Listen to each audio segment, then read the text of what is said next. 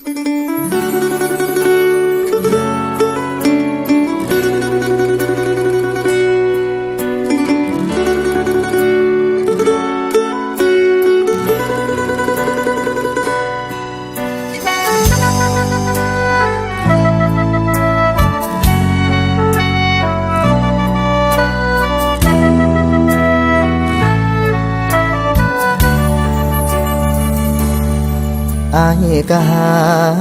น้องเองบ่น้อยกว่าเขา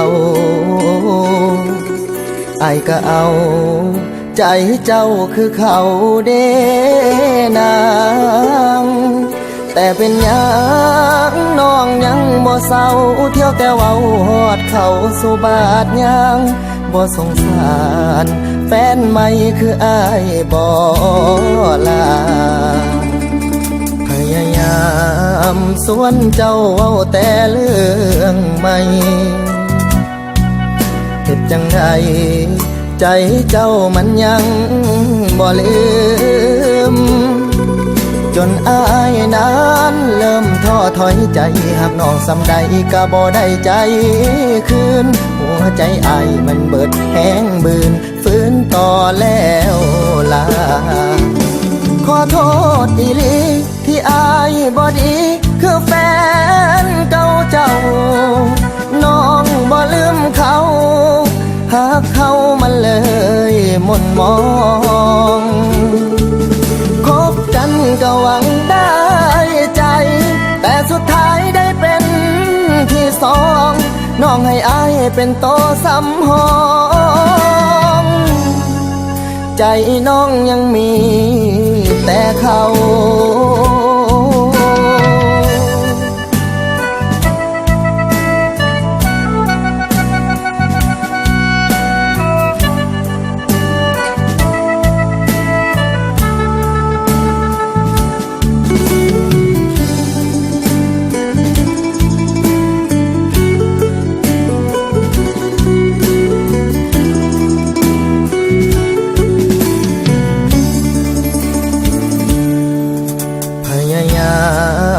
สวนเจ้าเว้าแต่เรื่องใหม่เฮ็ดจังใดใจเจ้ามันยังบ่ลืมจนอายนั้นเริ่มท้อถอยใจหากน้องสำใดก็บ่ได้ใจคืนหัวใจอายมันเบิดแห้งบืนฟื้นต่อแล้วลาขอโทษอีหลีที่อายบ่ดีคือแฟนเก่าเจ้าน้องบ่ลืมเขาหากเขามันเลยหม่นมอง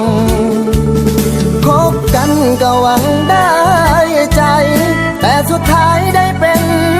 ที่สองน้องให้อายเป็นโตสำหองขอโทษอีหลีที่อายบ่ดีคือแฟนเก่าเจ้าน้องบ่ลืมเขาหากเขามันเลยหม่นมองคบกันก็หวังได้ใจแต่สุดท้ายได้เป็นที่สองน้องให้อายเป็นโตสำหองใจน้องยังมีแต่เขาน้องให้อายเป็นโตสำหองใจน้องยังมีแต่เขา